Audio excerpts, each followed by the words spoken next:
dia 25, sábado, às 19 horas também, culto de formatura do CTBPL de 2021, ok?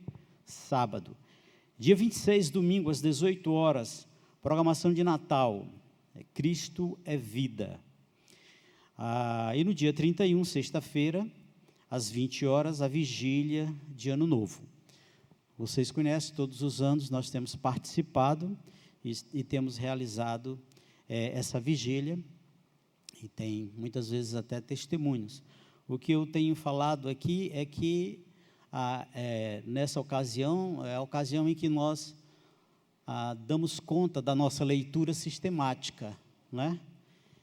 E tenho falado para que você possa lembrar-se, se estiver já no finalzinho aí, dê uma apressada para que você possa, neste dia, estar com a sua leitura sistemática concluída, tá bom? Mas queremos também orar aqui por algumas pessoas da nossa igreja. Nós temos notícias que a Sofia, aquela criancinha que nós oramos, que a igreja esteve toda mobilizada, né, pela a sua saúde, quando nasceu, e nesse momento ela está atravessando algumas dificuldades, e seus pais estão muito preocupados, e precisamos estar orando por ela. Também agradecer a Deus aqui pela cirurgia da Larinha, orar pelo Martins, pelo Geber, Dona Cleia, também mais uma vez pelo retiro. Vamos curvar nossas cabeças e vamos orar? Senhor nosso Deus, nós queremos colocar perante Ti, Senhor, essas pessoas, ó Pai. Tu, Deus, conhece muito bem a vida, o corpo de cada uma dessas pessoas, ó Pai. Suplicamos aqui a Ti pela saúde da Sofia, essa criança ainda tão tenra, Senhor, tão novinha, e já tem enfrentado tantas dificuldades, ó Pai. Tu, Deus, é o Senhor dos senhores, o Deus dos deuses, e fostes Tu, Senhor, que formaste todo o nosso corpo, certamente o dela também, ó Pai. A nossa súplica é que Tu, na Tua graça e misericórdia, restaura, Senhor, a saúde dela, e que não seja necessário nenhuma intervenção por conta dessa questão do seu intestino, da saúde de um modo geral, ó Pai. Também queremos agradecer pela Larinha, que fez a cirurgia nos seus olhos, e está em casa já, que tudo possa ficar bem com ela, Senhor. Lembramos do Martins, que está com essa suspeita de infarto. São sintomas, ó Senhor. Mas Tu, ó Deus, na Tua graça, há de restaurar, Senhor, e talvez até não seja nada grave, mas um susto, alguma tensão, ó Pai. Não permita, Senhor, que nada disso na vida do Martim possa ser agravado. Lembrar também do Geber, que nesse período passou dificuldades com sua saúde, ó Deus. Ele que tem muitas situações difíceis, ó Deus. Pedir a Ti, Senhor, que use, ó Pai, os médicos realmente para que possa dar a condição de remédios e uma dieta realmente segura, ó Pai, para a restauração desse jovem adolescente, ó Pai, que tem também, Senhor, vivido períodos difíceis, ó Deus, e Tu conheces, ó Pai. Abençoa seus pais, ó Deus, na condução de todas essas coisas. Também agradecemos pela vida da Dona Cleia, que já está em casa, se recuperando de sua cirurgia também, ó Pai. E mais uma vez, ó Deus, queremos interceder por esse retiro, pelos pastores, os líderes que estão lá, Senhor, e que haja, ó Deus, bom entendimento, que esses jovens abram seus corações e mentes, para estarem fortalecendo, ó Deus, as suas vidas, ó Pai, em relação à comunhão da Tua palavra, ó Pai. É a oração que fazemos nesse momento, agradecidos a Ti, em nome de Jesus, amém.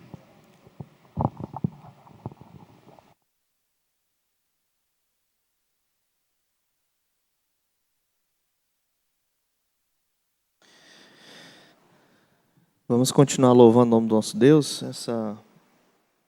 Essa música, né, Deus de Amor, vai falar sobre tantas lutas e dores que nós estamos passando. Parece que estamos num deserto, né? Imagina você estar no deserto, tem muita sede, não tem água. É praticamente uma desesperança, né? Essa Quero trazer à memória o que me pode dar esperança, né?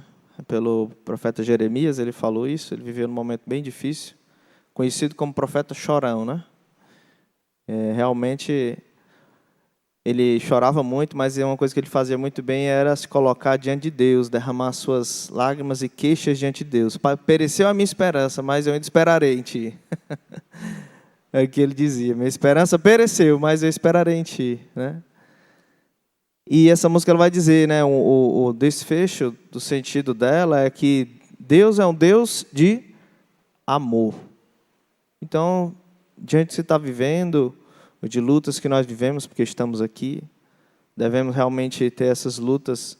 Essas lutas devem nos fazer ansiar a glória celestial, né? Que se a gente está tudo bem aqui, né, a gente não vai querer ir para o céu. Então devemos realmente ter isso em mente. Deus é um Deus de amor. Deus é um Deus de amor. Então Ele quer o melhor para nós. Ele quer cuidar de nós. E muitas das coisas que vivemos, às vezes, é consequência até do nosso pecado, da nossa forma de vida. Possamos realmente confiar nesse Deus de amor, né? Quero trazer a memória que me pode dar esperança. Então vamos louvar a Deus, dizer que Ele é um Deus de amor.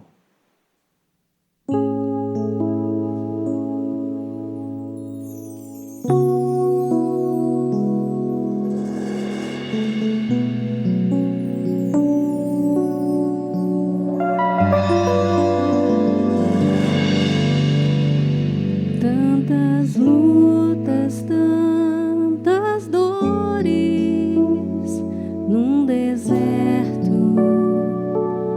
Pareço estar, mas te entrego os meus temores. Sei que em ti, Senhor, posso confiar. Quero trazer a memória aquilo que me dá esperança. Eu quero trazer a memória aquilo que me dá esperança.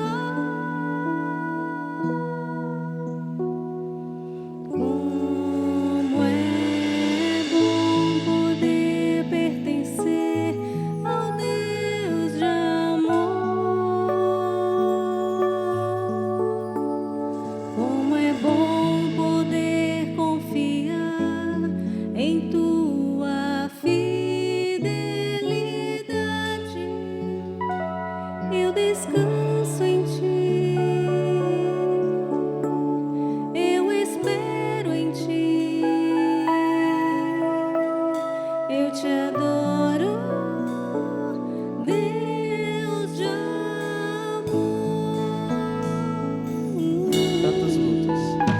Tantas lutas, tantas dores Num deserto pareço estar, mas te entrego os meus temores.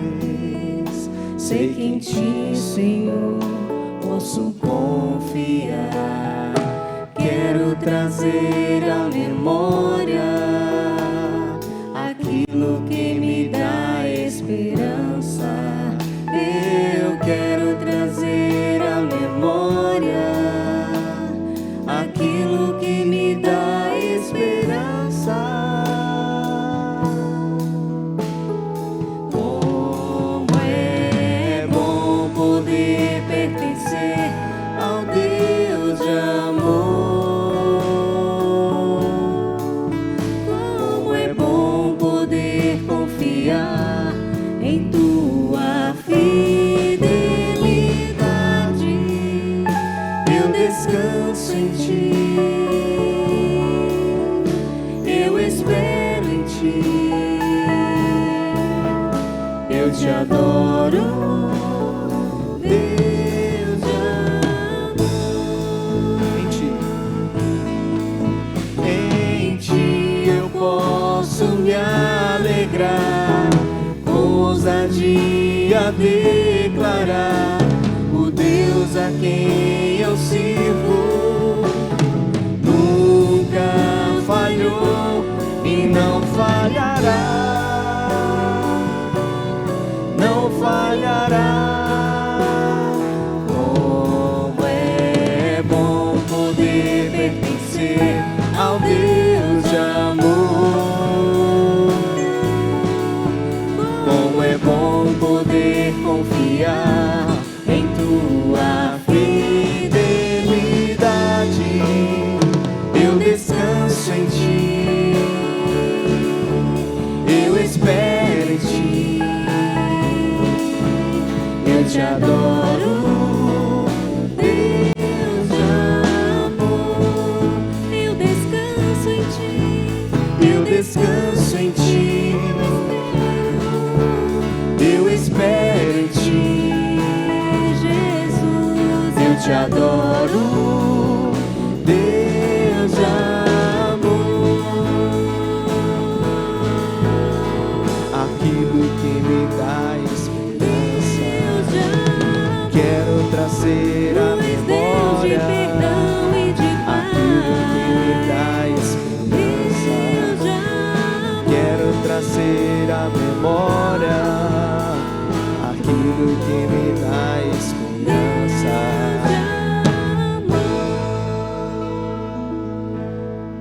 Amém. Olha, que nosso Deus é um Deus de amor, né? Que bom podemos pertencer a esse grande Deus de amor. Vamos ter a leitura devocional. Queria chamar o Bruno e a Laís, eles estão ali. Vou trazer a leitura.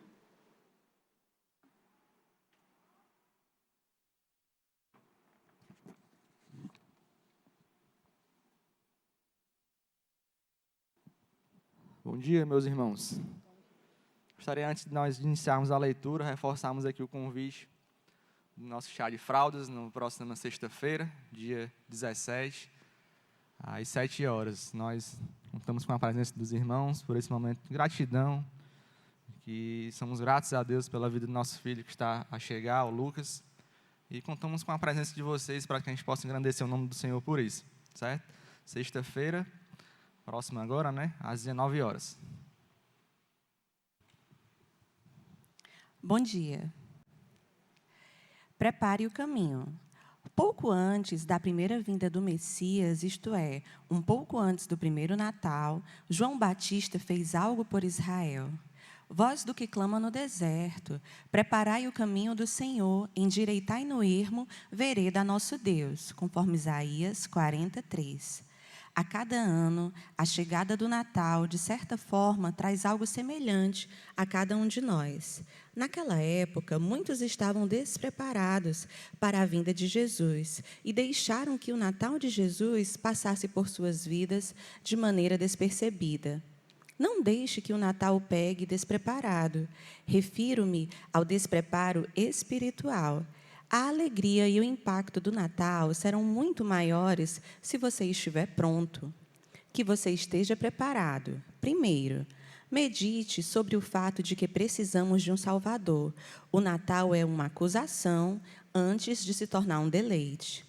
Hoje vos nasceu na cidade de Davi o Salvador, que é Cristo Senhor, conforme Lucas 2:11.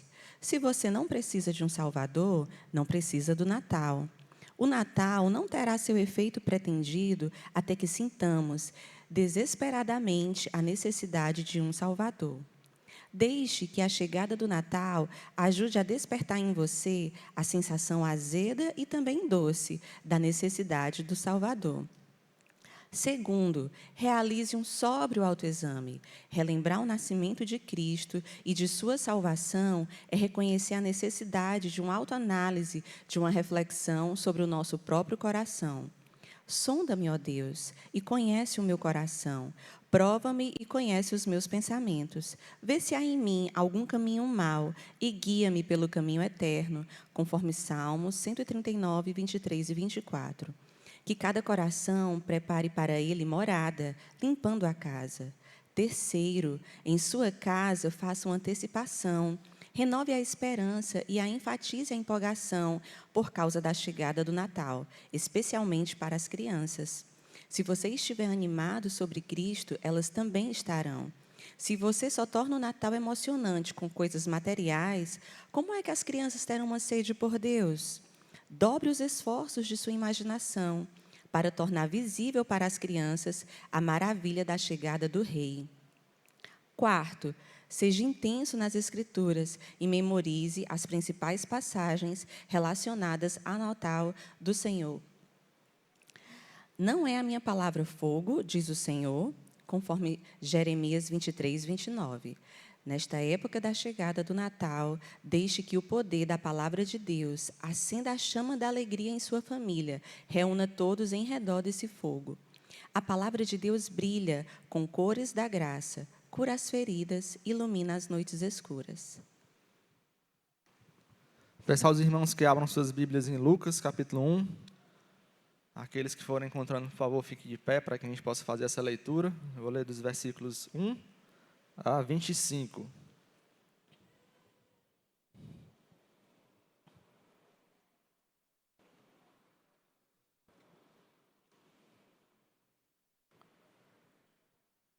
Lucas, capítulo 1. Tendo, pois, muitos empreendido por em ordem a narração dos fatos que entre nós se cumpriram, segundo nos transmitiram os mesmos que os presenciaram desde o princípio e foram ministros da palavra, pareceu-me também a mim conveniente descrevê-los a ti, ó excelente Teófilo, por sua ordem, havendo-me já informado minuciosamente de tudo desde o princípio, para que conheças a certeza das coisas do que já estás informado. Existiu no tempo de Herodes, rei da Judéia, um sacerdote chamado Zacarias, da ordem de Abias, e cuja mulher era das filhas de Arão, e o seu nome era Isabel. E eram ambos justos perante Deus, andando sem repreensão em todos os mandamentos e preceitos do Senhor. E não tinham filhos, porque Isabel era estéril, e ambos eram avançados em idade. E aconteceu que, exercendo ele o sacerdócio diante de Deus, na ordem da sua turma, segundo o costume sacerdotal, coube-lhe em sorte entrar no templo do Senhor para oferecer incenso. E toda a multidão do povo estava fora, orando, e a hora do incenso. E um anjo do Senhor apareceu, posto em pé, à direita do altar do incenso. E Zacarias, vendo, turbou-se, e caiu em temor sobre ele. Mas o anjo lhe disse: Zacarias, não temas, porque a tua oração foi ouvida. E Isabel, tua mulher, dará à luz um filho, e lhe porás o nome de João. E terás prazer e alegria, e muitos se alegrarão no nascimento. Porque será grande diante do Senhor, e não beberá vinho, nem bebida forte, e será cheio do Espírito Santo, já desde o ventre de sua mãe. E converterá muitos dos filhos de Israel ao Senhor Deus, e irá diante dele no espírito e virtude de Elias, para converter os corações dos pais aos filhos e os rebeldes à prudência dos justos, com o fim de preparar ao Senhor um povo bem disposto. Disse então Zacarias ao anjo: Como sabereis isto? Pois eu sou velho e minha mulher avançada em idade. E respondendo o anjo, disse-lhe: Eu sou Gabriel, que assisto diante de Deus, e fui enviado a falar-te e dar-te estas alegres novas. E eis que ficarás mudo, e não poderás falar até o dia em que estas coisas aconteçam, porquanto não creste nas minhas palavras, que a seu tempo se hão de cumprir. E o povo estava esperando a Zacarias, e maravilhava-se de que tanto se demorasse no templo. E saindo ele, não lhes podia falar, e entenderam que tinha tido uma visão no templo, e falava por acenos, e ficou mudo. E sucedeu que, determinados os dias de seu ministério, voltou à sua casa, e depois daqueles dias, Isabel, sua mulher, concebeu, e por 5 meses se ocultou, dizendo: Assim me fez o Senhor, nos dias em que atentou em mim para destruir o meu opróbrio entre os homens. Vamos orar, irmãos. Senhor Deus e Pai, obrigado pela leitura da Tua Palavra, pela manhã que temos aqui, que podemos render graças ao Senhor, te louvar, ó Pai, engrandecer o Teu nome. Faz-nos aproveitar esse momento de Natal, para que possamos relembrar as Tuas grandes bênçãos, ó Deus, o nascimento do Teu Filho, o Seu sacrifício para nos trazer a salvação, que possamos encher disso em nossas vidas, em nossas famílias, e anunciar isso para as pessoas que estão próximas de nós. Abençoa, Pai, este culto, nossa manhã que teremos aqui ainda, e te entregamos tudo isso em Tuas mãos, ó Pai. Em nome de Jesus, amém. Por sentar, irmãos. Vamos louvar o nosso Deus. Uma música bem suprema. Essa música diz que nosso Deus, Ele nos sonda, nos conhece, sabe que somos limitados. Então, a única coisa que podemos dizer, né, é que nós queremos conhecer mais a Deus e andar com Ele. Vamos louvar o nosso Deus.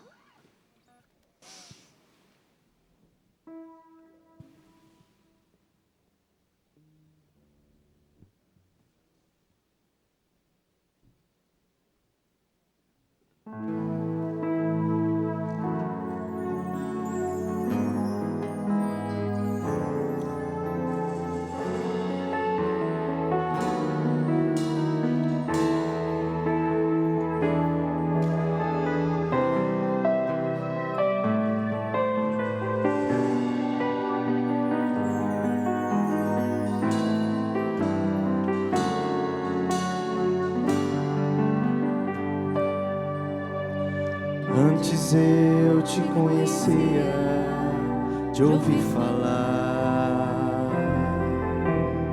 mas agora de contigo andar. Eu sei o Deus que tenho, meu Rei, Senhor e Pai. Te quero em minha vida mais e mais. Antes eu te conhecia, de ouvir falar, mas agora de contigo andar. Tu és meu bem supremo, meu Rei, Senhor e Pai. Me alegro em tua vontade mais e mais. Tu sondas e conheces meu coração, Senhor. Sabes, sou limitado, mas conto com teu amor. Sendo, pois, teu filho, venho te dar louvor. Que bom é tua vida em minha vida. Que glória é tua vida em minha vida.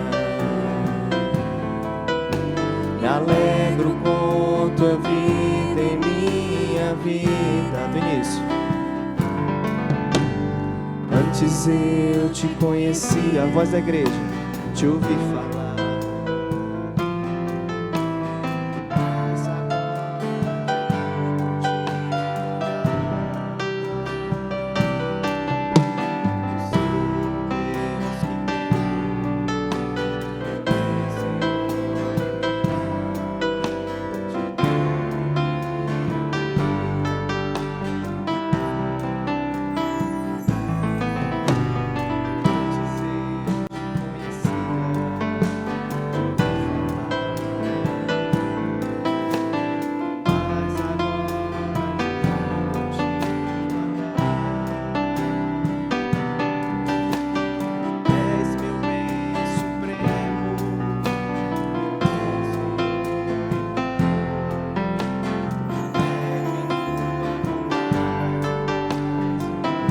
Sondas e me conheces.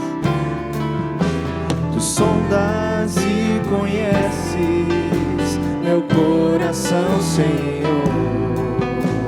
Sabes, sou limitado, mas conto com teu amor. Sendo, pois, teu filho, venho te dar louvor.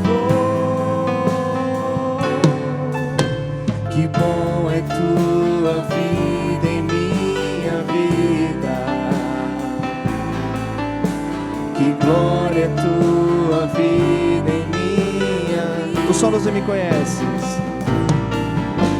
Tu sondas e conheces meu coração, Senhor. Sabes, sou limitado, mas conto com teu amor. Sendo, pois, teu filho, venho te dar louvor. Que bom é tua vida em minha vida. Que glória é tua vida em minha vida. Me alegro com tua vida em minha vida.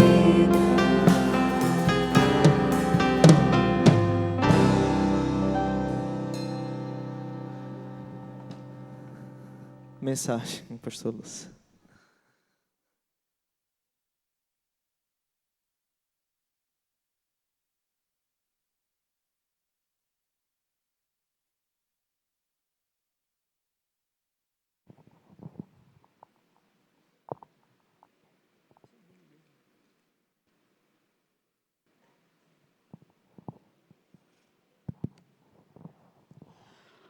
Bom dia mais uma vez.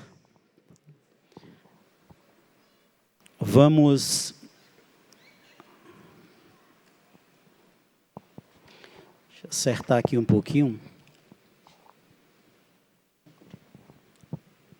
O Rodolfo sai, mas deixa substitutos à altura, viu? É um pouco mais alto que o Rodolfo.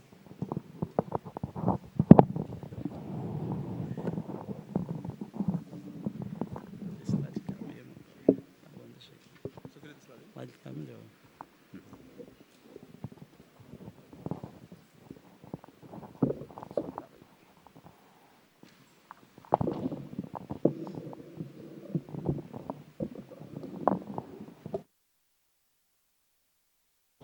Tá bom, pode deixar.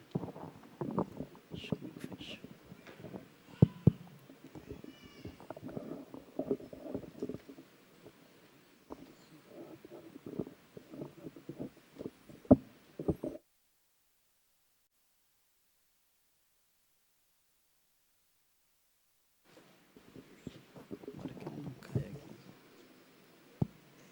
Tá bom, ok.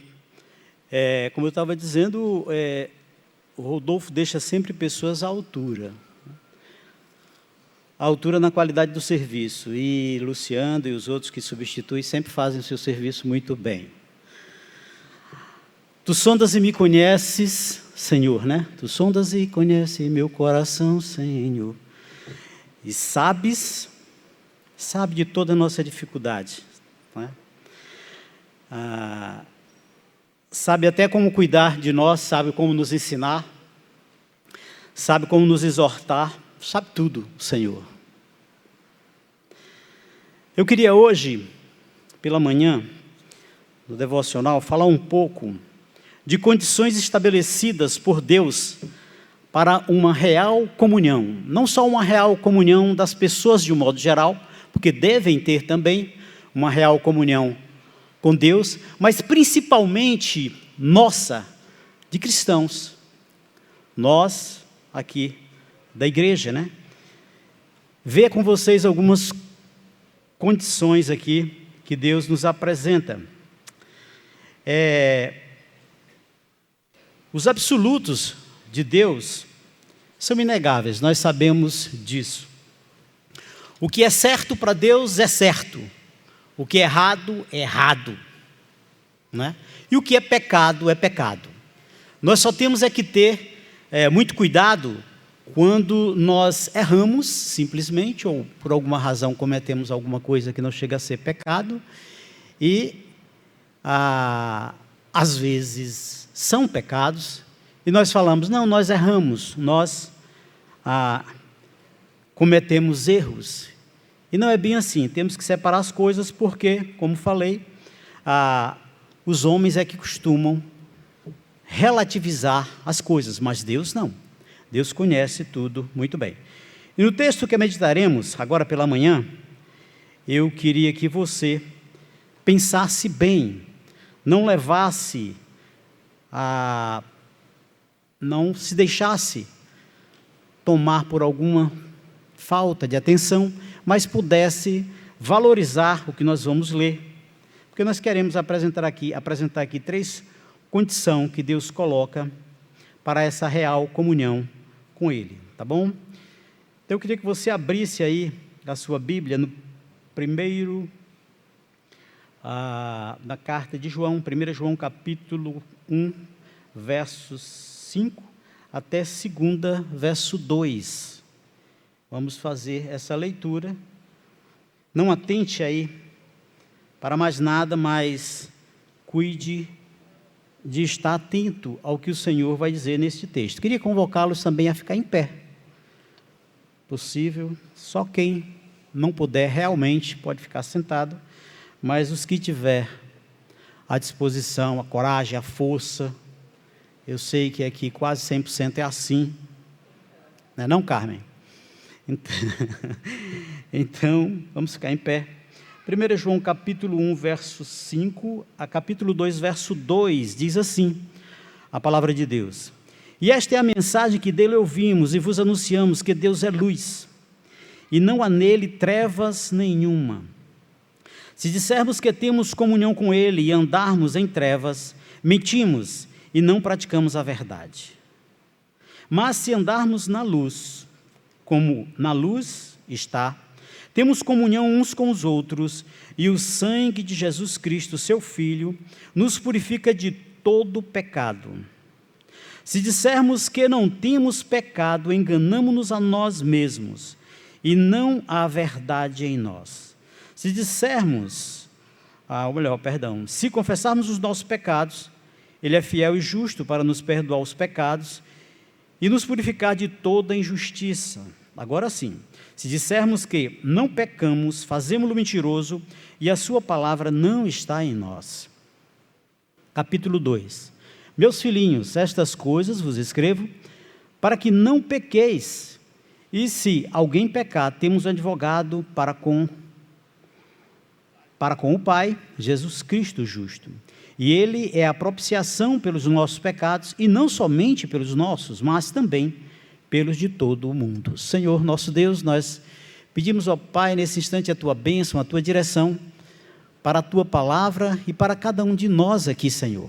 Nos dá, ó Deus, mente e corações abertos, a mim, Senhor, e a cada um dos que estão aqui conosco. Oramos gratos, em nome de Jesus, amém. Podem sentar. Então, como falamos, condições estabelecidas por Deus para uma real comunhão com Deus, com o Pai, né? E aí já podemos ver a partir do verso 5 aqui, que ele diz: E esta é a mensagem que dele ouvimos, e vos anunciamos que Deus é luz, e não há nele trevas nenhuma. A condição constatante. A condição constatante. Constatante é aquela verdade verificada e estabelecida já. Por que assim, pastor? Porque nós temos isso constatado e verificado na palavra de Deus. Temos isso claro na palavra de Deus. Então, vamos ver essa primeira condição constatante. Da natureza de Deus. João capítulo 4, verso 24 diz: Deus é espírito, e importa que os seus adoradores o adorem em espírito e em verdade. O que seria isso, pastor? Adorar a Deus em espírito e em verdade. Comunhão com Deus. Não tem outra maneira de adorá-lo senão assim. Primeiro, você ser realmente uma pessoa crente, o Espírito Santo habitar em você, e você buscar conhecer esse Deus através da pessoa de Jesus Cristo, profundamente através da Bíblia, da palavra de Deus. E isso vai lhe conduzir a uma comunhão tão íntima, tão próxima com o Senhor. Aí você pode dizer, isso sim, é uma comunhão em espírito e em verdade. Porque é através da palavra. E aí esse é o espírito que deve estar sendo movido a essa condição. Deus quer isso, foi isso que ele disse para a mulher samaritana, quando ele disse naquela ocasião, olha, não é adorar aqui, ali no templo, seja lá onde for, mas é quando nós estivermos, e nós estamos nesse patamar, quando eles lá estivessem, volta a dizer, nós estamos nesse patamar, de ter a própria presença do Senhor na vida de cada um. Nós temos o Espírito Santo, então que o nosso espírito seja ensinado através da sua palavra a ter essa comunhão plena, aconchegante, intrínseca com Deus através da pessoa de Jesus Cristo. Isso é conhecê-lo e adorá-lo em espírito e em verdade. Da sua santidade, Deus é santo. Já João, naquela ocasião, estava anunciando que Deus é luz. João capítulo 1, verso 4. Nele estava a vida e a vida era a luz dos homens. Anunciando Deus através da pessoa de Jesus Cristo, né? Do seu poder, Deus é invisível. Colossenses capítulo 1, verso 15 a 20. E aqui eu quero que você abra a sua Bíblia lá no livro de Colossenses, para a gente dar uma olhadinha. Abra aí a sua Bíblia no livro de Colossenses capítulo 1, versos 15 a 20. Vamos lá comigo aqui para a gente fazer a leitura. Estamos falando aqui de condições constatantes, que você deve constatar acerca de Deus, na pessoa de Jesus Cristo. 15 a 20 diz assim: o qual é a imagem do Deus invisível. Está se referindo a quem? A Jesus Cristo, né? O qual, estou em Colossenses capítulo 1, verso 15. O qual é a imagem do Deus invisível, o primogênito de toda a criação. Porque nele foram criadas todas as coisas que há nos céus e na terra, visíveis e invisíveis, sejam tronos, sejam dominações, sejam principados, sejam potestades, tudo foi criado por ele e para ele. E ele é antes de todas as coisas, e todas as coisas subsistem por ele. E ele é a cabeça do corpo da igreja, e o princípio, e o primogênito dentre os mortos, para que em tudo tenha a preeminência, porque foi do agrado do Pai que toda a plenitude nele habitasse. Está falando da pessoa de Jesus Cristo. E que, havendo por ele feito a paz pelo sangue de sua cruz, por meio dele, reconciliasse consigo mesmo todas as coisas, tanto as que estão na terra, como as que estão nos céus. Então, comunhão com este, que é Jesus Cristo. Ter essa condição, e nós podemos constatar isso através das Escrituras. Não temos aí como deixar fora, se conhecemos, se lemos, se buscamos entender e compreender sobre esse Deus invisível, né? Da clareza de Deus, a sua transparência. Eu quero também, mais uma vez, com você, vamos lá para João, o Evangelho de João, para mostrar a importância dessa clareza do Senhor, nesse constatamento, ou nesta constatação. Capítulo 3, versos 16 a 21, o que é importante demais e não podemos deixar passar. Diz assim: porque Deus amou o mundo de tal maneira que deu o seu Filho unigênito, para que todo aquele que nele crê não pereça, mas tenha a vida eterna. Porque Deus enviou o seu Filho ao mundo, não para que condenasse o mundo, mas para que o mundo fosse salvo por ele. Quem crê nele, não é condenado, mas quem não crê já está condenado, porquanto não crê no nome do unigênito Filho de Deus. E a condenação é esta, que a luz veio ao mundo, e os homens amaram mais as trevas do que a luz, porque as suas obras eram más. Porque todo aquele que faz o mal odeia a luz, e não vem para a luz, para que as suas obras não sejam reprovadas. Porque a luz, a pessoa de Jesus Cristo, a palavra de Deus, reprova, vai mostrar as trevas destes. Mas quem pratica a verdade, vem para a luz, a fim de que as suas obras sejam manifestas, porque são feitas em Deus. Da sua clareza, da sua transparência, Deus veio com esse propósito. Capítulo 8, verso 12. Ele diz assim: falou-lhe, pois, Jesus outra vez, dizendo: eu sou a luz do mundo, quem me segue não andará em trevas, mas terá a luz da vida. Seguir a Jesus Cristo é importantíssimo. Constatando tudo isso, fica bem claro que só através da pessoa de Jesus Cristo que é a luz dos homens, a luz do mundo, é que o homem tem condição de ter total e real comunhão com Deus. Se não fizer assim, fica difícil essa comunhão. Muito bem, mas aí nós temos também a condição contrastante, que contrasta com isso. Nós constatamos, podíamos aqui citar vários outros versículos, mas também nós temos o que contrasta, a condição constratante. Vá para 1 João novamente, volta lá para o nosso texto básico. E ele nos diz, nos textos, no verso 6, verso 8 e verso 10, aqui nós estamos na condição constratante, ele diz no verso 6, se dissermos que temos comunhão com Ele, com Deus, e andarmos em trevas, mentimos e não praticamos a verdade. 8, se dissermos que não temos pecado, enganamo-nos a nós mesmos, e não há verdade em nós. 10, se dissermos que não pecamos, fazemo-lo mentiroso, e a sua palavra não está em nós. Veja que há um contraste aqui.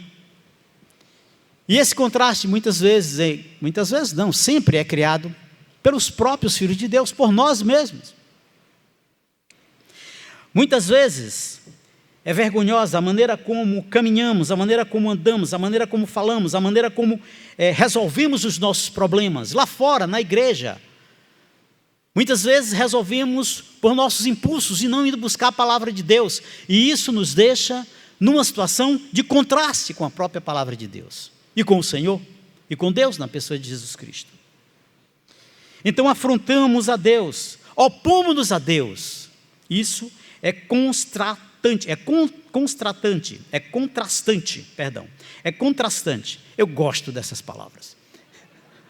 Mesmo quando aqui e acolá me enrolo para dizer, mas gosto delas.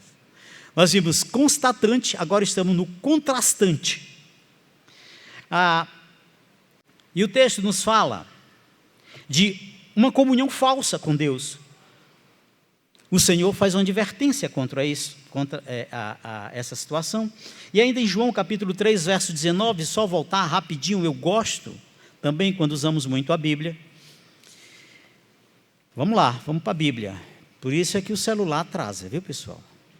João 3, do celular atrasa um pouco. João 3,19 diz assim: e a condenação é esta, que a luz veio ao mundo, e os homens amaram mais as trevas do que a luz, porque as suas obras eram más. Precisamos tomar cuidado, para que a gente não possa estar engodado nesse meio, como cristãos, como crentes, né? Aqui é a condição de uma comunhão falsa com Deus.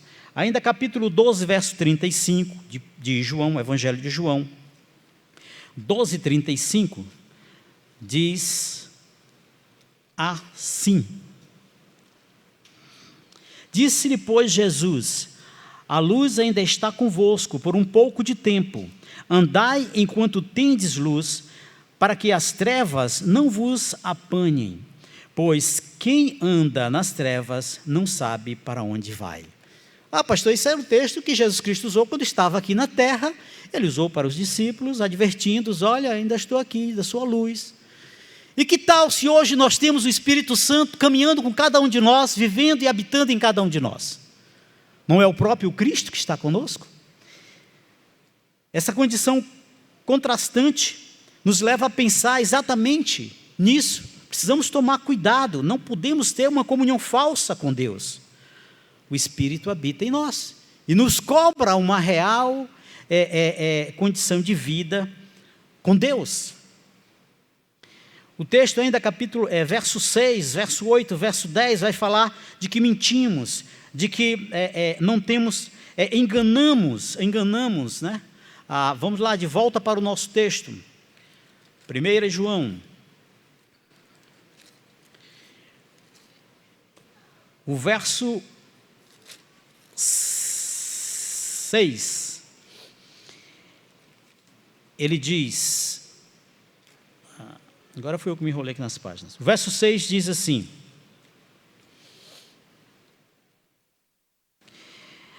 se dissermos que temos comunhão com Ele e andarmos em trevas, mentimos e não praticamos a verdade. E isso não é bom para nós. Você dando, não sei se a sua Bíblia é igual à minha, mas se você atravessar essa avenida que tem no meio aí, vá para o capítulo 2, verso 6, diz assim: aquele que diz que está nele, também deve andar como ele andou. Se eu falo que sou filho de Deus, que eu sou crente, eu estou no Senhor Jesus, eu tenho que tomar muito cuidado. Eu estou nele. Devo andar como ele andou. Não posso me envolver com mentiras, não posso me envolver com enganos, com nada disso. O verso 8 vai dizer: se dissermos que não temos pecado, enganamo-nos a nós mesmos e não há verdade em nós. Quantas vezes estamos conversando com irmãos mesmos e encobrimos os nossos pecados? Quantas vezes acontece com você e eu tenho que tomar cuidado comigo também? Somos crentes, somos falhos. O crente peca. Agora, o que nós temos que ter é cuidado. Nós não podemos viver numa comunhão falsa com o nosso Deus. Isso é contrastante com a sua palavra e com a própria convivência entre filhos e pai, no caso de Deus e nós. O verso 10 diz que nós enganamos, né? Se dissermos que não pecamos, fazemos-lo mentiroso. Dizemos que Deus é mentiroso. E a sua palavra não está em nós. É um risco muito grande, esse contraste que vivemos muitas vezes. Se você abrir aí Efésios capítulo 4, versos 25 e 24, vamos lá. Efésios 4, 25 e 24 diz assim: e vos revistais do novo homem, que segundo Deus é criado em verdade, justiça e santidade. Verso 25 diz assim: por isso deixai a mentira e falai a verdade, cada um com o seu próximo, porque somos membros uns dos outros. É sério essas situações. Não podemos viver nesse contraste, enfrentando a Deus de maneira nenhuma. Precisamos tomar cuidado. Então, de uma condição constatante, mas também contrastante, certo? Temos aí uma comunhão falsa, mas também temos uma comunhão boa. Veja o verso 7 ainda do primeiro capítulo aí de 1 João. O verso 7 diz: mas se andarmos na luz como ele andou, ou como ele na luz está, temos comunhão uns com os outros, e o sangue de Jesus Cristo, seu Filho, nos purifica de todo pecado. Isso aqui é bom demais, pessoal. Precisamos só melhorar a nossa vida, precisamos só estar buscando ao Senhor. O sangue dele já foi derramado, e ele está sempre pronto a nos dar o perdão e a comunhão plena com ele. Então, aí é de uma comunhão verdadeira com o nosso Deus. Ainda comunhão com Deus verdadeira. 2 Coríntios capítulo 4, verso 6, vamos lá. 2 Coríntios 4, verso 6. Dá uma caminhadazinha aí na Bíblia. Não estou ouvindo página nenhuma. 2 Coríntios 4, 6. Ele vai dizer assim: porque Deus, 2 Coríntios 4, 6, porque Deus, que disse que das trevas resplandece a luz, é quem resplandeceu em nossos corações, para iluminação do conhecimento da glória de Deus na face de Jesus Cristo. Ou seja, nós temos uma comunhão com Deus diretamente através da pessoa de Jesus Cristo, que nos dá essa condição de termos essa paz com Ele. E Jesus disse em João 8,12: quem me segue não anda em trevas. Temos comunhão com Deus e com os irmãos também. É sempre um contraste da parte do homem ter uma comunhão com Deus do seu jeito, Não, assim não dá certo, pessoal. A comunhão tem que ser do jeito do Senhor, tem que ser do jeito de Deus, é do jeito que Ele quer. Se não for assim, não existe comunhão. Deus não arreda pé de nada. E temos também a condição confortante. Temos a constatante, a contrastante e a confortante. Esse é um conforto, é um reanimar, né? Para nós.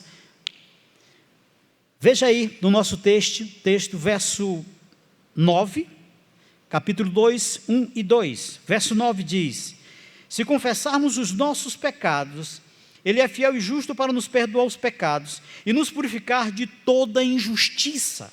Verso 10 diz: se dissermos que não pecamos, fazemos-lo mentiroso, né? Aí nós já vimos, mais capítulo 2. Meus filhinhos, estas coisas vos escrevo, para que não pequeis. Olha aqui, estas coisas vos escrevo, para que não pequeis. É claro, a ideia e o propósito é que a gente não peque, Senhor, mas pecamos. Por isso, 1 João 1,9, temos que nos quebrantar e temos que pedir perdão. Isso é confortante. Mas ele diz: eu escrevo essas coisas para que vocês caminhem da melhor maneira possível. Estas coisas vos escrevo para que não pequeis. Se todavia alguém pecar, temos um advogado para com o Pai, Jesus Cristo, o justo. Verso 2 diz: e Ele é a propiciação pelos nossos pecados, e não somente pelos nossos, mas também pelos de todo o mundo. Isso é ou não é confortante para nós?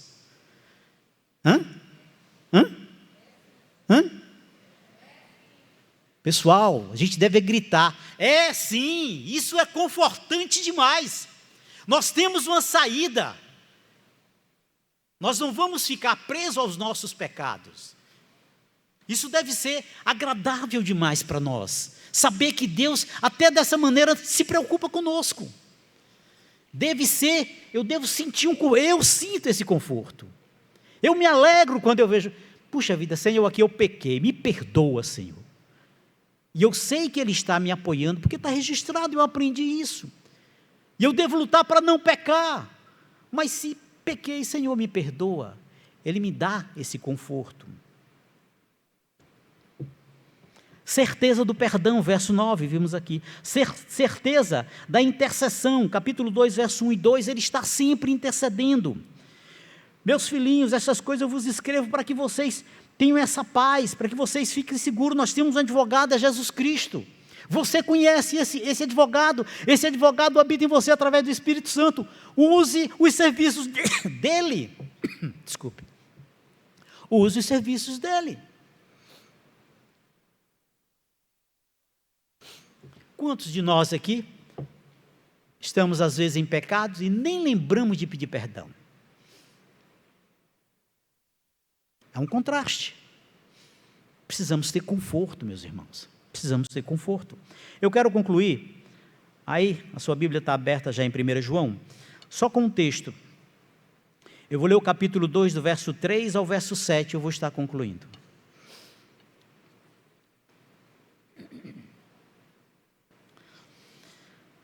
Capítulo 2, verso 3 a verso 7 diz assim: e nisto sabemos que o conhecemos, se guardamos os seus mandamentos. Aquele que diz, eu conheço, e não guarda os seus mandamentos, é mentiroso, e nele não está a verdade. Mas qualquer que guarda a sua palavra, o amor de Deus está nele, verdadeiramente aperfeiçoado. Nisto conhecemos que estamos nele. Aquele que diz que está nele, também deve andar como ele andou. Irmãos, não vos escrevo um mandamento novo, mas um mandamento antigo, que desde o princípio tivestes. Este mandamento antigo é a palavra que desde o princípio ouviste. Qual é o mandamento? É a palavra que desde o princípio ouvistes. Não tem mandamento novo, o mandamento está todo aqui. O mandamento é a palavra que desde o princípio ouviste. Amém? Senhor nosso Deus, nós queremos dar graças a Ti, ó Pai, pela Tua palavra, Senhor. Pedir a Ti, Senhor, que quebrante os nossos corações sempre, sempre, ó Pai, para que possamos entender quando estivermos de uma maneira confrontando a Ti, Senhor. Ai de nós.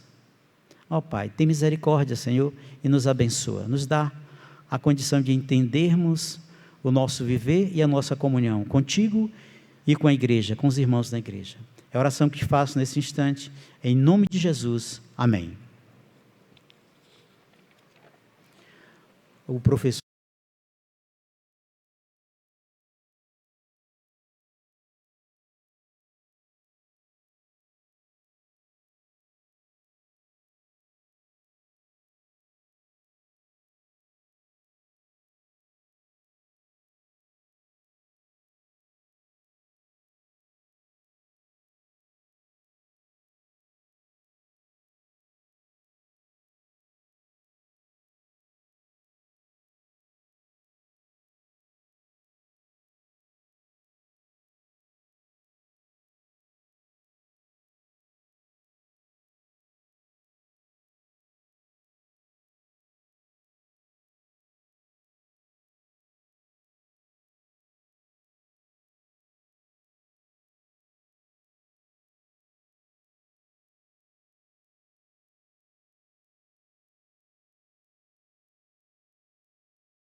para ajudar no 13º dos missionários. Vamos cantar, vem, esta é a hora.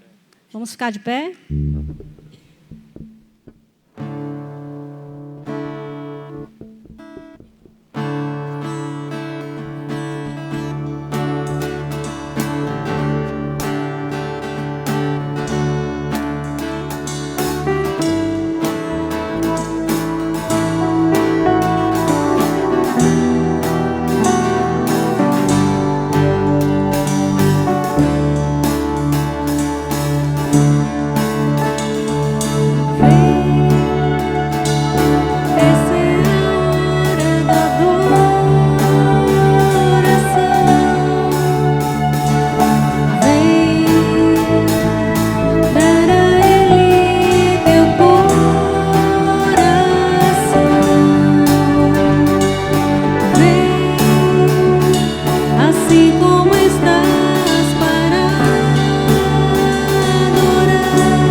Oremos. Senhor nosso Deus, nós te agradecemos, Senhor, pelas ofertas que foram alçadas a Ti, que seja suficiente, Senhor Deus, para o sustento do 13º dos missionários, que o Senhor esteja cuidando deles, Senhor Deus, em cada lugar em que eles estejam, protege suas famílias. Nós te agradecemos, Senhor Deus, pela disposição do Teu povo em ofertar a Ti. Em nome de Jesus, amém. Bom dia, meus irmãos. Vamos começar então mais uma aula. Peço que seja lançado aí o slide, né? A gente está... Pronto, o pessoal aí da sala do Samuel, pode ir lá para a sala, acho que já foram, né? Todas as salas acho que estão funcionando hoje, com exceção das de jovens, né? Mas então vamos continuar com a nossa sala aqui na classe de adultos.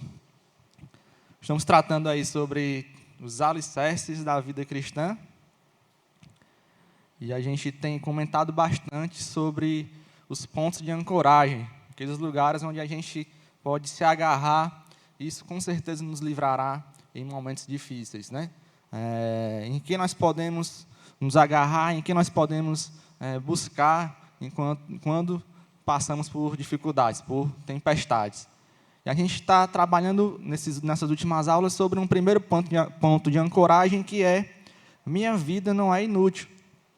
Estamos tentando mostrar, entender que Deus quer muito de você, espera muito de você, e você pode conseguir grandes coisas quando nós estamos buscando o Senhor, entregamos nossas vidas ao Senhor. Nós falamos um pouco aqui sobre os prenúncios de um furacão, de estarmos preparados para enfrentar as dificuldades. Falamos também da fórmula de Deus para o esgotamento. Muitas vezes estamos tão focados no nosso dia a dia, em alcançar grandes coisas, que isso nos esgota e acaba nos afastando de Deus. Falamos também sobre as duas lápides, aquela história da Grace Stiff, né?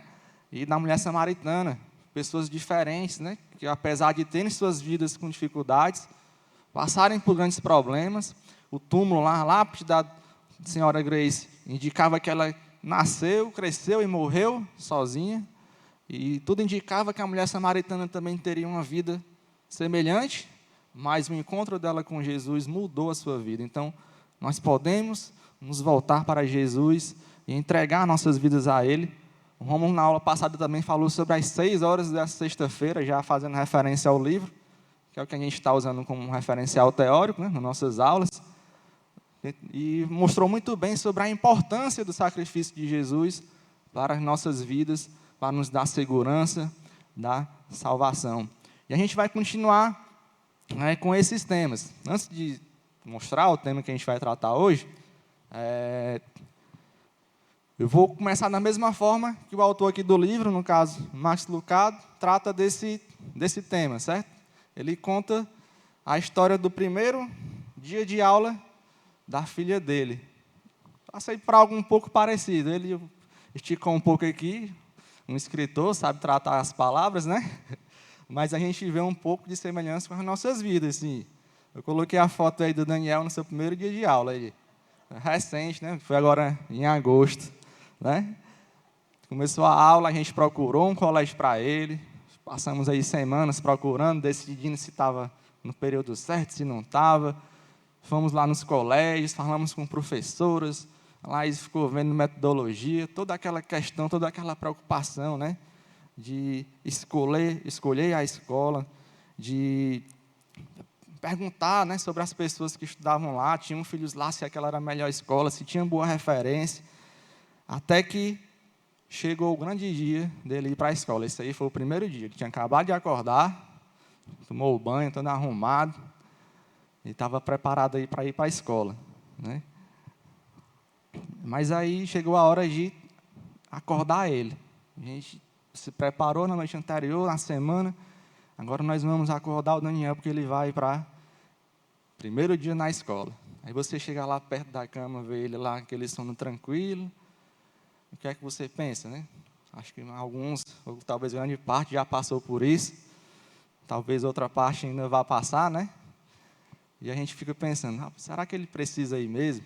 Será que está na hora? Dá para esperar mais um pouco? Você começa a hesitar, você começa a querer achar que não está no momento, que você pode esperar mais um pouco, começa a encontrar justificativas para ele ficar em casa mais um pouco. E você começa a ver essas palavras aí pairando naquela manhã, bem cedinho. Ele aí já estava com quase 4 anos, 3 anos e meio. E a sensação é que esses 3 para 4 anos aí passaram como um relâmpago. De uma hora para outra, o Daniel está aqui na igreja correndo, né? Ele havia sido nosso, exclusivamente nosso, durante todo esse período, mas agora está começando a mudar. Está começando a alcançar outras coisas. Começou a ir para né?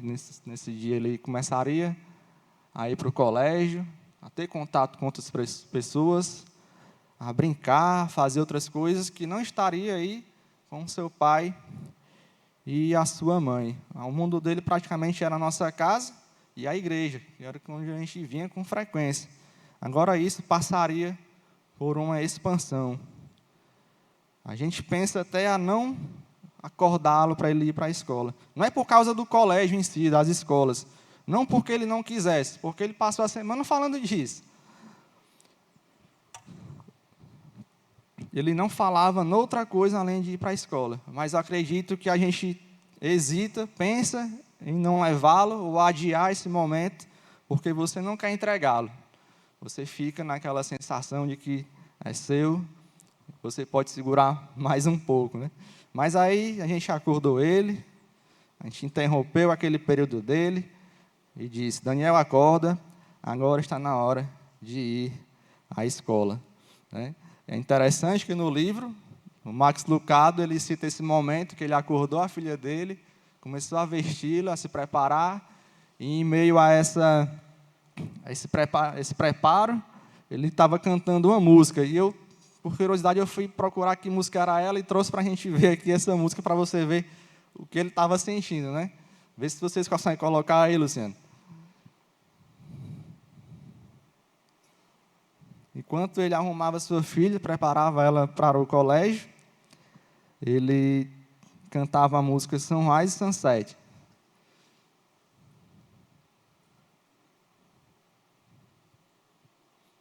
Eu indiquei também aí a tradução para você verificar o que indica a música, né? Depois eu falo um pouco sobre ela.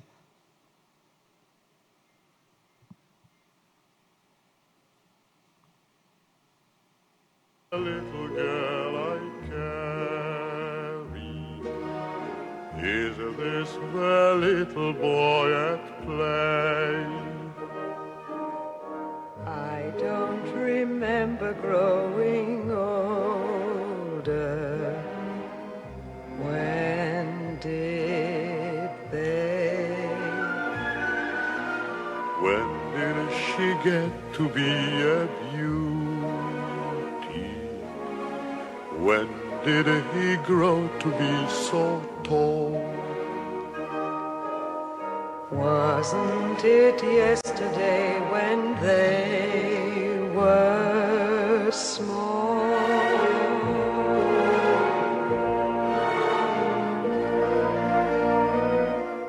Sunrise, sunset, sunrise, sunset, swiftly flow the days.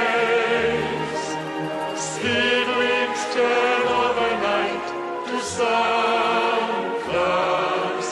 blossoming even as we gaze. Sunrise, sunset, sunrise, sunset, swiftly fly the years. One season following another, laden with happiness and tears.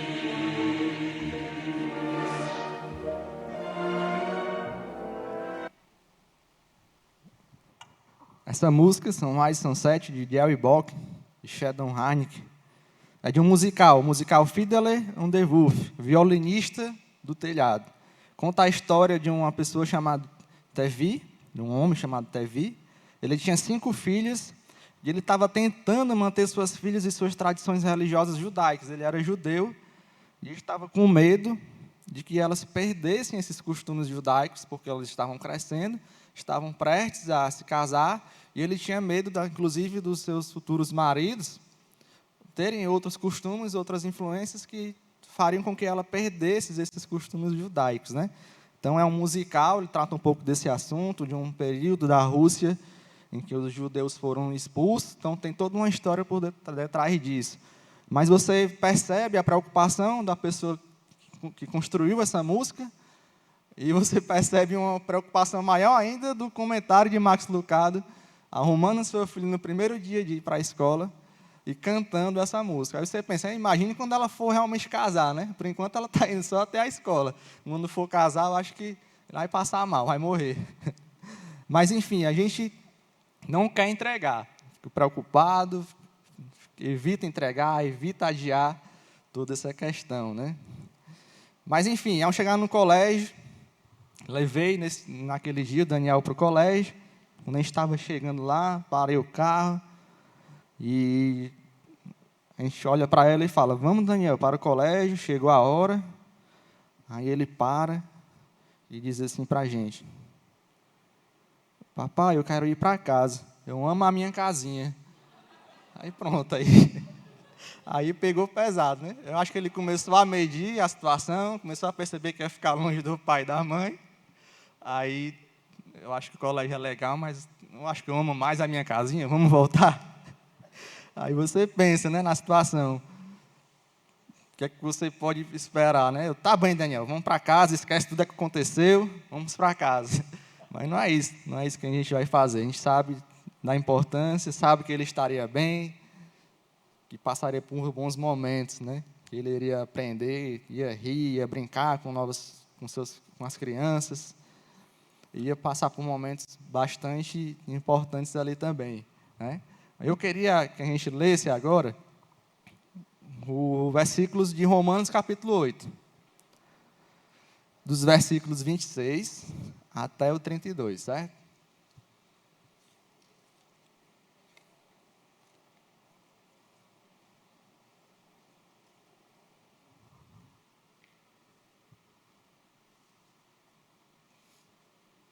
Todos acharam? Eu vou ler. Romanos 8, do 26 ao 32. E da mesma maneira, também o Espírito ajuda as nossas fraquezas. Porque não sabemos o que havemos de pedir como convém, mas o Espírito intercede por nós com gemidos inexprimíveis. E aquele que examina os corações sabe qual é a intenção do Espírito. E é Ele que, segundo Deus, intercede pelos santos. E sabemos que todas as coisas contribuem juntamente para o bem daqueles que amam a Deus, daqueles que são chamados segundo o seu propósito. Porque os que dantes conheceu, também os predestinou para serem conformes à imagem de seu Filho, a fim de que ele seja primogênito entre muitos irmãos. E aos que predestinou, a este também chamou, e ao que chamou, a este também justificou, e aos que justificou, a estes também glorificou. Vamos orar, irmão, só para a gente iniciar um pouco. Vou falar um pouco sobre esses versículos e apontar aqui algumas lições, certo? Pai, obrigado a Deus pela tua palavra, pelo teu grande amor que nos dá o privilégio de estarmos aqui, ó Deus, estudando, louvando o teu nome, agradecendo o teu nome. Abençoe esse momento, que possa ser um momento de edificação. Toque os nossos corações, que possamos ser usados, ó Deus, por Ti, de acordo com a Tua vontade. Obrigado por tudo. Nós te oramos em nome de Jesus Cristo. Amém. Quando a gente pega esse trecho de Romanos, capítulo 8, a partir do versículo 26, eu trouxe aqui alguns apontamentos desses versículos, certo? Primeiramente, no versículo 26, vou ler novamente. Da mesma maneira, também o Espírito ajuda as nossas fraquezas, porque não sabemos o que havemos de pedir como convém, mas o mesmo Espírito intercede por nós com gemidos inexprimíveis. Primeiro, essa palavra ajuda, não sei se eu coloquei aí, está um pouco pequeno, mas essa palavra original aí, quem tiver coragem de ler, o pessoal do grego aí do CBD, ó, Está dando para ver essa palavra em grego? Quando ele fala, e da mesma maneira também o Espírito ajuda. E aí, quem sabe ali, está ler? Normalmente eu gosto de ouvir a palavra lá no Google para depois repetir aqui, mas essa daí é um pouco difícil. Sunantilambanomai. Sunantilambanomai. Uma coisa assim. Mas, enfim, essa palavra só existe duas vezes no Novo Testamento. É complicado, hein?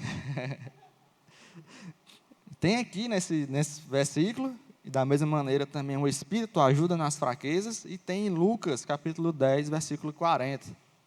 Vamos ver em Lucas, capítulo 10, versículo 40.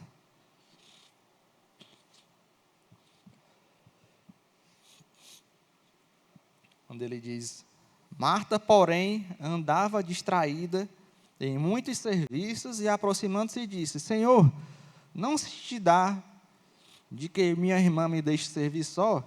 Disse-lhe que me ajude. Olha, esse sentido de ajuda aqui, que a gente vê no livro de Romanos e aqui em Lucas, significa se apegar, se esforçar, obtenção de ajuda, assistência contra toda oposição. A gente sabe essa história de Marta e Maria, que Marta buscou algo, e Maria buscou algo melhor, que foi ouvir o próprio Jesus. Mas acho que tem uma mensagem mais profunda acerca disso. Marta estava buscando algo que só o Espírito, só Deus poderia fazer, que era garantir que aquilo ali ocorresse bem, que aquilo ali tudo pudesse fluir bem, com segurança, longe de toda oposição. Esse é o sentido dessa palavra ajuda. Só quem pode fazer isso é o Espírito. Da mesma maneira, lá em Romanos, também o Espírito ajuda nossas fraquezas. O Espírito nos ajuda, nos dá forças, auxilia, dá toda a assistência contra toda a oposição, contra todos os momentos de fraqueza que você está enfrentando, contra toda a tempestade que se colocar em sua vida. No versículo 28.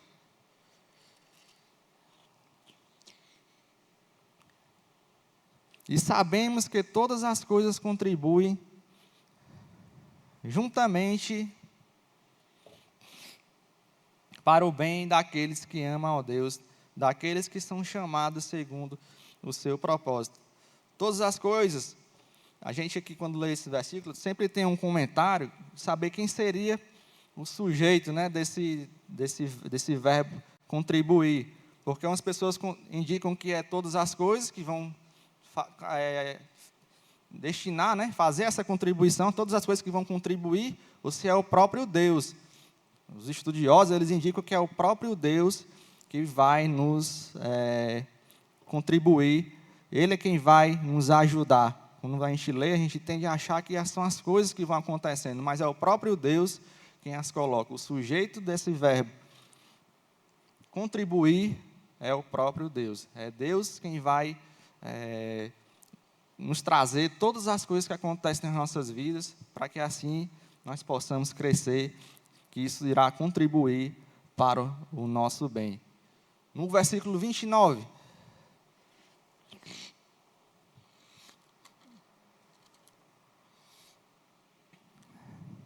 Porque os que dantes conheceu, também os predestinou para serem conformes à imagem de seu Filho, a fim de que ele seja o primogênito entre muitos irmãos. Aqui eu destaco a palavra conhecer. Conhecer, com esse sentido de predestinar. Deus nos escolheu, nos conheceu antes mesmo de você saber qualquer coisa alguma. Ele já tem um propósito, já sabia da sua vida.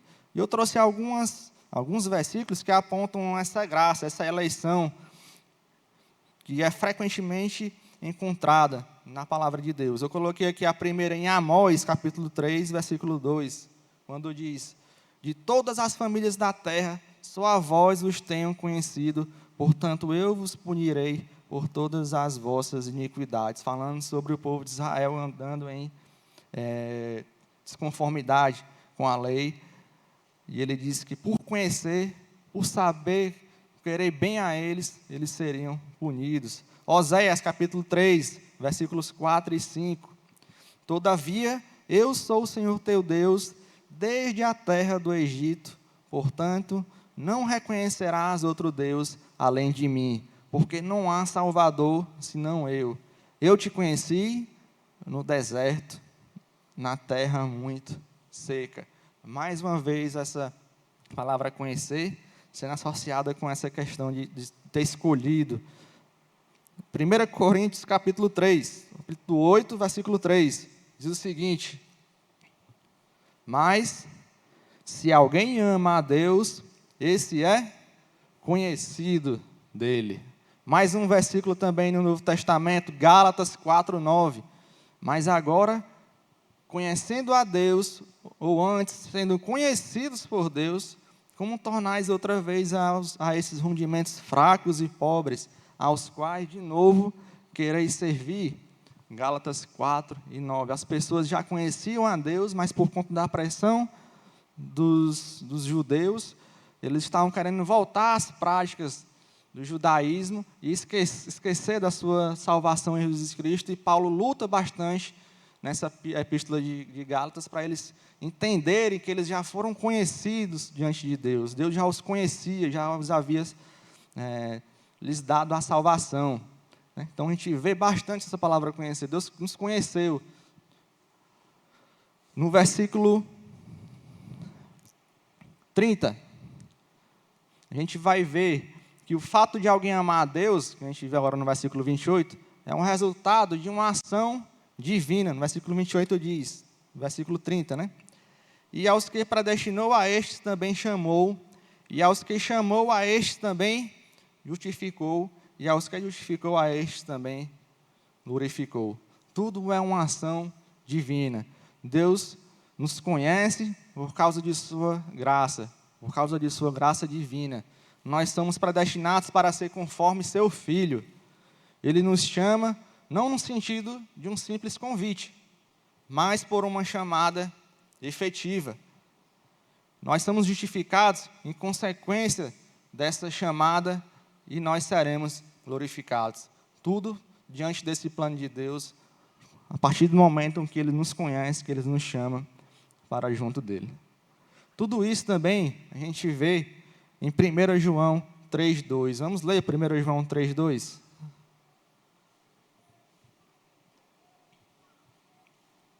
Primeira João 3:2.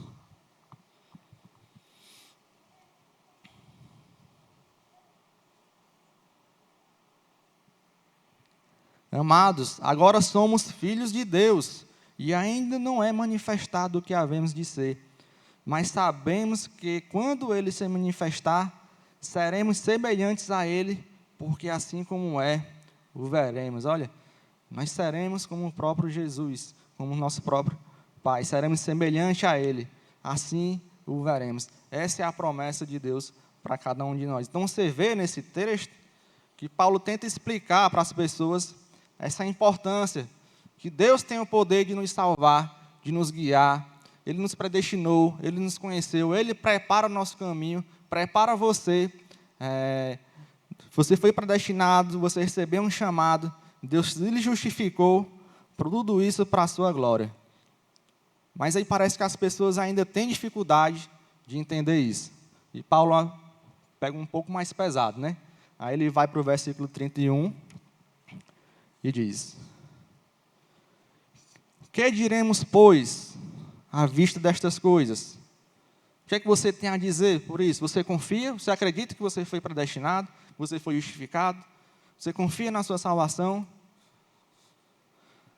Se Deus é por nós, quem será contra nós? Ele começa a fazer perguntas retóricas. Se Deus pode tudo isso, e Ele é por nós, quem será contra nós? Aí ele chega no versículo 32. Aquele que não poupou o seu próprio Filho, antes por todos nós o entregou, porventura não nos dará graciosamente como Ele todas as coisas? Aquele que não poupou sequer o seu Filho, porventura não nos daria qualquer outra coisa? E esse é o tema dessa aula, né? Prova viva. Mais um ponto de ancoragem. Nós podemos confiar em Deus pela essa própria prova viva que Ele nos deixou, que foi entregar o seu próprio Filho a morrer na cruz pelos nossos pecados, e isso nos dá a salvação. Foi assim que Deus se sentiu? Aqui já perguntando, será que tem alguma relação, né? Pelo que eu senti, pelo que o Marcos Lucado sentiu, pelo que eu vi aqui, eu acho que algumas pessoas também devem ter sentido, né? Quando levaram aí os seus filhos a primeira vez para o colégio. Será que Deus sentiu algo parecido? O que eu senti naquele dia de manhã é de alguma forma parecido com o que o Senhor sentiu quando entregou o seu filho? Será que tem alguma coisa a ver, né? Eu acredito que sim. Você já pensou sobre isso? Eu trouxe aqui algumas passagens para a gente refletir sobre isso. Você pegar Lucas, capítulo 2, versículos de 8 a 12. Rapaz, o livro de Lucas, só dá ele, né, Laís? Semana passada e essa, só Lucas lá em casa. Quando a gente pega Lucas, capítulo 2, versículos 8 a 12, olha só. Ora, havia naquela mesma comarca pastores que estavam no campo e guardavam durante as vigílias da noite o seu rebanho. E eis que o anjo do Senhor veio sobre eles, e a glória do Senhor os cercou de resplendor, e tiveram grande temor. E o anjo lhes disse: não temais, porque eis aqui vos trago novas de grande alegria, que será para todo o povo. Pois na cidade de Davi vos nasceu hoje o Salvador, que é Cristo o Senhor. E isto vos será por sinal: achareis o menino envolto em pano e deitado numa manjedoura. Você vê a proclamação dos anjos aos pastores ali de Belém, e você percebe que o pai estava o quê? Contente, estava alegre porque o seu filho tinha nascido. Um pai orgulhoso anunciava o nascimento de um filho. Você vê em Mateus, capítulo 3, versículo 17, quando Jesus está sendo batizado por João Batista, ele fala: eis que uma voz do céu dizia: este é o meu filho amado, em quem me comprazo. Deus estava orgulhoso do seu filho. Falou para aquelas pessoas que estavam ali. Eles ouviram que Deus estava contente com o seu filho sendo batizado. Talvez o Senhor fez o que eu gostaria de fazer um dia, né? Eu quero fazer isso um dia, quero ver o meu filho sendo batizado. Talvez você tenha tido esse privilégio. Talvez você ainda vai ter, se Deus quiser. Mas olha, Deus estava feliz em ver o seu filho ali no batismo. A gente vê também a transfiguração de Moisés e Elias no alto monte. E a gente vê que o Senhor enviou a eles para o quê? Para encorajar. Jesus estava perto aí já do seu sacrifício. E ele enviou Moisés e Elias com toda aquela situação para encorajar Jesus para o que havia de vir. E isso tudo, meus amados, explica também como o seu coração deve ter doído quando ouviu a voz entrecortada de seu filho dizendo: Pai, passa de mim este cálice. Eu estava saltando Daniel dentro de um ambiente que eu conhecia.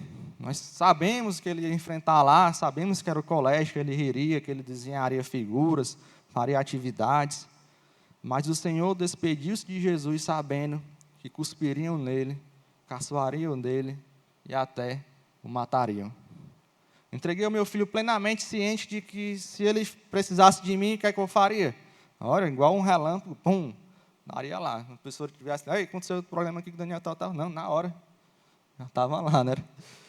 O Senhor despediu-se de seu filho plenamente ciente de que quando ele mais precisasse do Pai, quando o seu brado de desespero rugisse pelos céus, o Pai ficaria em silêncio. Os anjos, embora em posição de alerta máxima, não receberiam nenhuma ordem sua. Seu filho, embora em angústia, não sentiria nenhum conforto vindo das mãos do Pai. Por que duvidaríamos desse grande amor? Por que a gente duvidaria disso?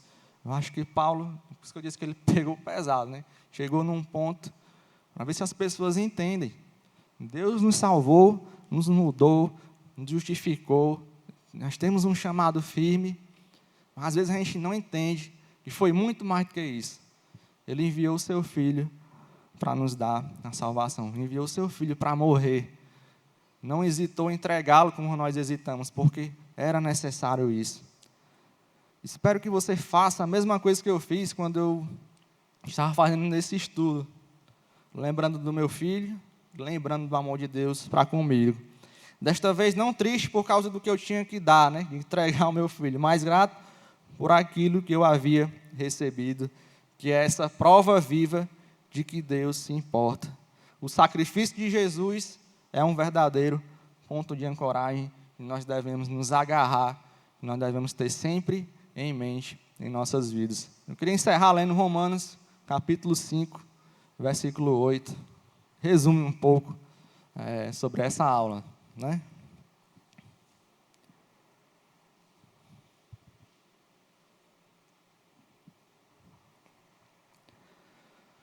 Mas Deus prova o seu amor para conosco, em que Cristo morreu por nós, sendo nós ainda pecadores. Vamos orar, meus irmãos. Senhor Deus e Pai, obrigado a Deus pela Tua palavra. Obrigado pelo sacrifício de Jesus na cruz, que nos trouxe a salvação, que nos trouxe a remissão de pecados. E às vezes nós não pensamos em tudo que aconteceu, mas reconhecemos, ó Deus, o privilégio que o Senhor nos deu. Quão tamanho foi, ó Pai, esse sacrifício, e que nós possamos estar sempre buscando, ó Pai, a Tua vontade, sempre buscando glorificar o Teu nome, e espalhar, ó Deus, isso para todas as pessoas. Nos ajuda, nos guia. Obrigado por esse momento que temos aqui, que possamos estar aqui mais tarde no culto para glorificar e engrandecer o Teu nome, ó Pai. Muito obrigado, nós te agradecemos, te oramos, em nome de Jesus Cristo. Amém. Ok, meus irmãos, bom dia a todos e até mais tarde.